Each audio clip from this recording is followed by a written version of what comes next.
Hello and welcome to the 2020 Medical Journalists Association Awards. As you can see, we're not in the usual splendour of the Barber Surgeons Hall. We're in my home in Canterbury. This year has been very, very strange. Our entries started arriving before COVID-19. But as always, what we're recognising is excellence in health and medical journalism. So let's get on with it. We've already published the list of finalists on our website, and what you'll hear today is who's won, either from me or from one of the judges or from one of our sponsors. And I have to say, we're very grateful to our sponsors for staying with us in difficult times, especially to Bristol Myers Squibb, our principal sponsor. So let's get on with the first award, which is the award for what is for many journalists a new outlet, podcasts. The finalists are on screen now. Subjects covered varied from doctors in Syria to tips for student nurses and sex with HIV. And the winners are Elizabeth Mahassey and Duncan Jarvis of the BNJ. Congratulations to both of them. From podcast to charity writer or broadcaster of the year. Here's the shortlist, and to introduce the winner, Judge Bonnie Green. We had a good range of entries in the charity writer or broadcaster of the year category this year, from small local charities to national organisations. But the winner of this year's award is Sarah Brearley, who is writing for the British Heart Foundation magazine, Heart Matters. We felt that it was an entry that encompassed all that's important for a charity entry, a really powerful case history, identification of a solution to help recovery, which was writing, which was good, and third-party endorsement, really good. Another fairly new category is next, and one that is proving a launchpad for new careers. That's Blogger of the Year. Here's the shortlist, and Jennifer Richardson, features editor of the BMJ, to reveal the winner. So in Blogger of the Year, myself and my fellow judges were hugely impressed by the variety of style that the entrants showed and the innovation in the presentation of information. And of course, that variety made it very difficult to judge, and we were so impressed with the standard that we decided to award a highly commended in this category to Daniel Sokol. Well done, Daniel. For us, the winner stood out for the connection that they had with their audience, and I'm pleased to announce that the winner for Blogger of the Year is Laura Buckley. The next category is different. It's our award for excellence in PR, in conjunction with the Healthcare Communications Association. This, we think, is the only PR award judged by journalists. There's no shortlist, and here to announce the winners is Mike Dixon, Chief Executive of the HCA.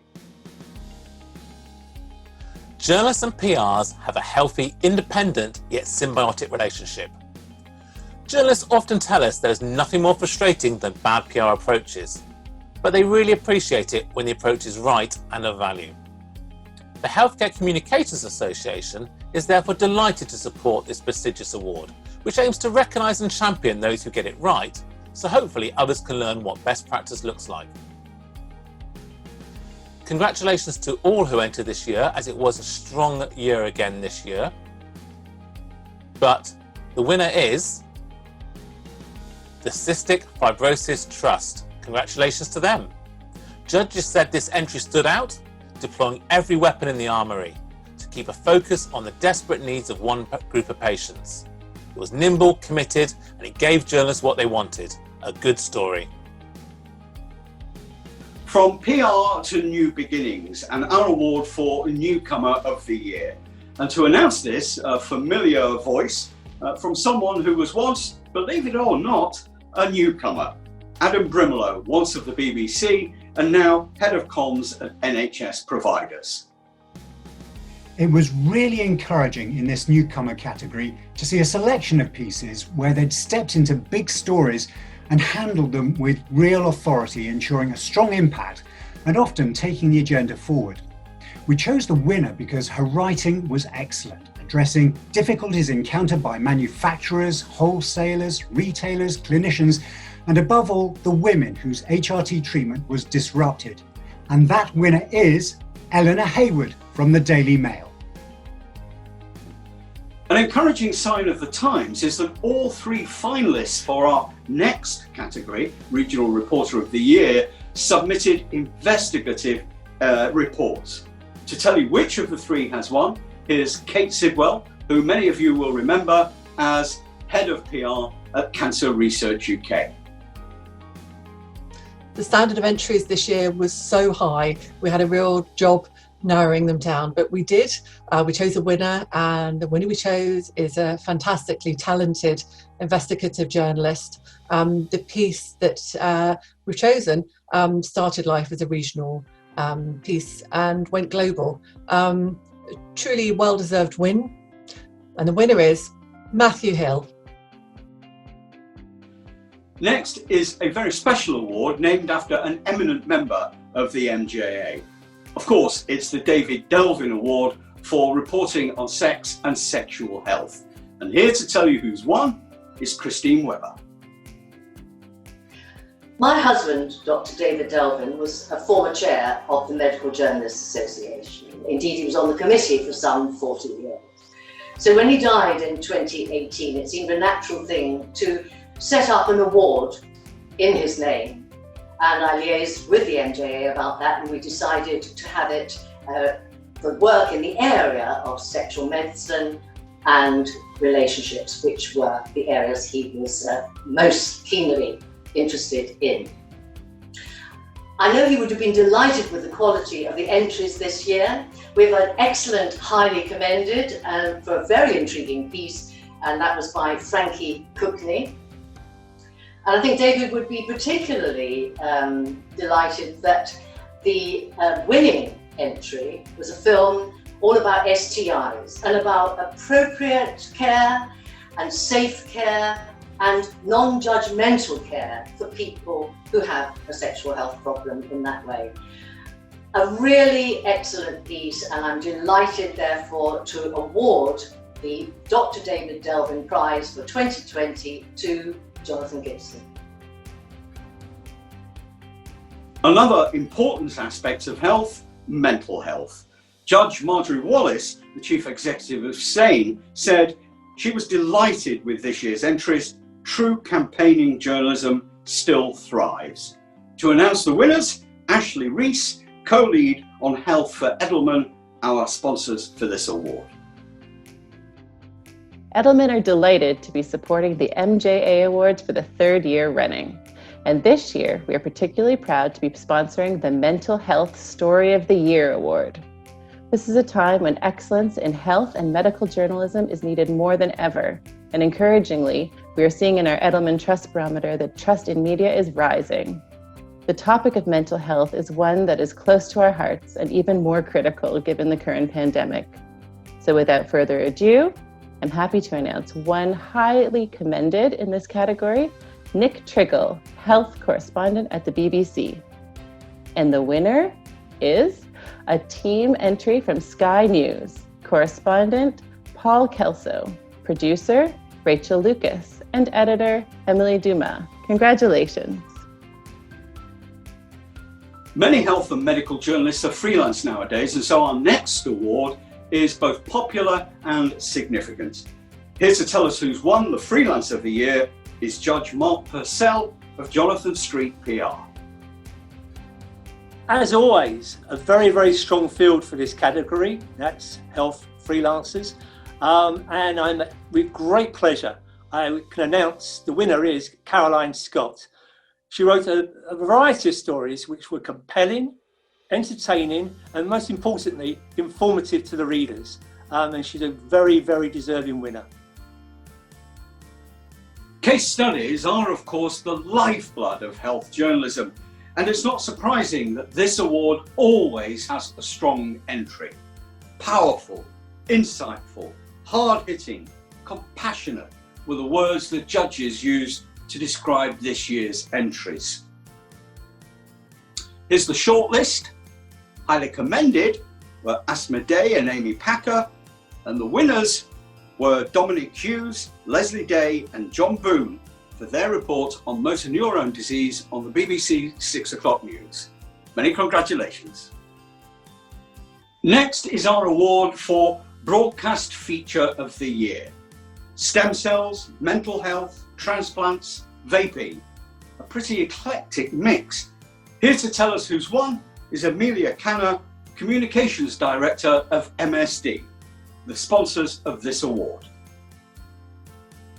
MSD, as a global research-focused pharmaceutical company, believes strongly in the need for balance and informative reporting on medical and science topics, enabling viewers, listeners and readers to truly understand the complexities of topics through strong, engaging and creative approaches.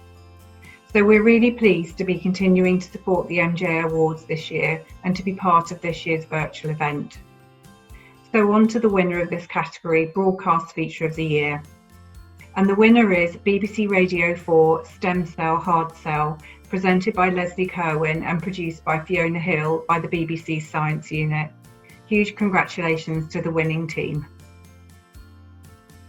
Now for two more awards for features. The first for features in a specialist publication. And here to reveal the winner is Christine Hancock of C3 Collaborating for Health. The standard this year was very high. Lots of detailed, thorough journalism with colourful reporting and lots of human interest. It was a difficult choice. We've two highly commended pieces. Firstly, Liz O'Riordan, her reflections from a breast cancer surgeon with breast cancer on how to improve cancer care was tough, moving, detailed, and really important for clinicians. Quite different, John Illman's Trust Me, I Write About Doctors was an amusing, witty piece, like a primer for new medical journalists. Well worth reading. Our winner, Jessica Hamzalu for Bad Medicine. Her piece was detailed, thorough, and very strong on the conflicts for patients, clinicians, and the industry in searching for quick solutions. Highly relevant, written before the coronavirus, but very relevant article for today. The last Features Award is for writing in a general non-specialist publication. Highly commended was Asma Day from the Huffington Post, and the winner was Matt Rudd of the Sunday Times magazine, writing about the hidden epidemic of diabetes. Now, for the sharp end, if you like, news stories. And first, news stories in the broadcast world. Here to tell us who's won is Chris Saunders, Public Relations Manager of Roche, sponsors of this award. At Roche, we're proud to support the MJA and the MJA Awards. In 2020, perhaps more than ever, we've seen the value of outstanding health and medical journalism. But every year, stories like the ones nominated for these awards cut through the noise and leave a lasting impact. That's why it's important to call out and recognise the great work done in this area. Well done to all the winners and nominees. I'm delighted to announce that in the category of News Story of the Year, Broadcast, highly commended is a team entry from Sky's Charlotte Lomas-Farley and producer Rachel Lucas, Sky News. And the winner is a team entry from the BBC producer-director Rachel Buchanan, correspondent Fergus Walsh, cameraman and editor Julius Peacock, cameraman Tony Fulshaw, and graphics Joanne MacDonald, the BBC 6 O'clock News. Well done. In the world of specialist publications, there's a keener focus, and their news stories are often picked up by media with wider circulations. Here to tell us who's won is Judge David Brindle, Public Services Editor of The Guardian. Well, we had a really strong shortlist and we felt compelled to name a highly commended as well as a winner. The former was a tenacious and forensic probe, ploughing through mountains of reports and accounts and making highly effective use of FOI requests. The latter was investigative journalism, really at its very best, seizing on comments on social media and then through classic legwork, casting light on the culture at the heart of one of our most respected institutions and triggering an independent inquiry. So we highly commend Lawrence Dunhill and Nick Carding for their HSJ exclusive on billions of pounds of ministerial promises of capital spending failing to reach the NHS frontline. But by a nose, our winner is Nick Bostock for his GP online revelations of sexism within the BMA. Outstanding work, Nick. And finally in this news trio is our award for the news story of the year in publications with a general audience. Here with the result is Andrew Nye from sponsors for this award, Boehringer Ingelheim. Hello everyone. What a shame we can't be together today to celebrate the brilliant work that you've been doing all year as health writers. You all deserve an award and a party for the work you've been doing. As we all know, COVID doesn't only affect patients, it impacts on entire health systems and how we work. At Boehringer Ingelheim, we'd like to thank you for the work you've been doing to continue to highlight health stories and particularly health inequalities, which is something we care deeply about and impacts massively on the lives of patients. At Boehringer, we describe ourselves as a different kind of family-owned, purpose-led and proudly independent pharmaceutical company. We fully support independence in journalism too, which is why we're very happy to support these awards and particularly the category of News Story of the Year. And with no further ado, I'd like to announce the winner, and the winner is Sean Linton, health correspondent at The Independent. Congratulations, Sean, and thank you to all of you again. Nearly the end now, but stay with us for three more big awards. First, the much coveted award for Science Explained. And to tell us whose coveting has been successful, here's Dawn Peters from sponsors Wiley. Good health is essential to quality of life. If COVID-19 has shown us anything, it's how important science, especially health science, is to beating back the pandemic and resolving its global impact. Medical journalists play an important role in educating the public so that we can make informed decisions about our health. Wiley shares a similar mission of advancing scientific knowledge, and we are proud to support the Medical Journalists Association and its awards that recognize excellence in health and medical journalism.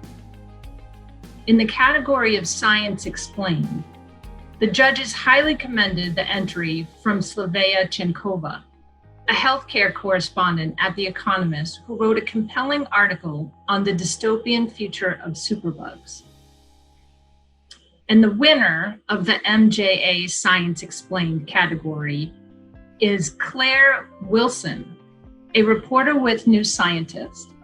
Claire's article on nutrition skillfully covers the underlying science of dietary advice while serving up a side of humor in explaining the flaws of nutritional science. Congratulations, Claire. Editors aren't often given credit for their work, and that's why we have an award for the Editor of the Year. Helen Cosilia from our sponsors Securus will tell us whose efforts have been recognised. I'm delighted to present the award for the 2020 Editor of the Year on behalf of Securus.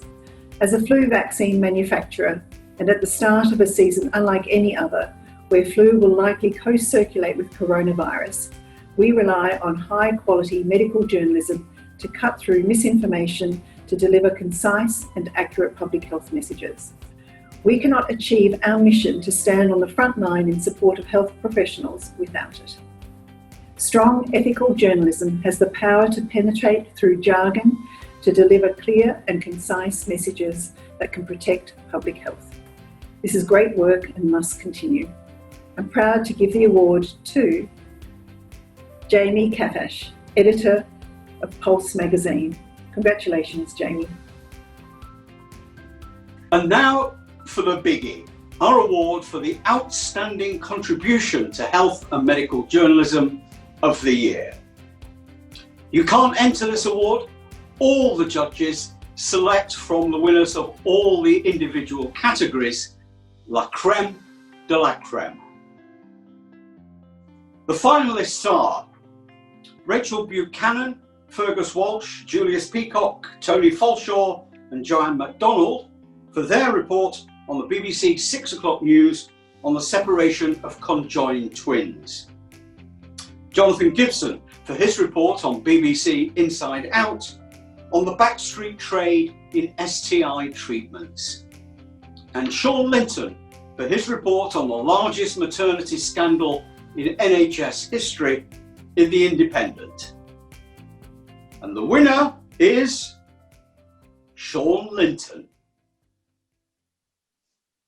Many congratulations to Sean and all our other winners today. Before I go, the nearest bar is just downstairs. I'd like to thank everyone in the MJA who helped to organise these awards, especially to Jill Palmer, Jane Simons and Sally Robbins. To all our judges and to our sponsors without whom they wouldn't have been possible. So, let's raise a glass to toast our winners. Cheers.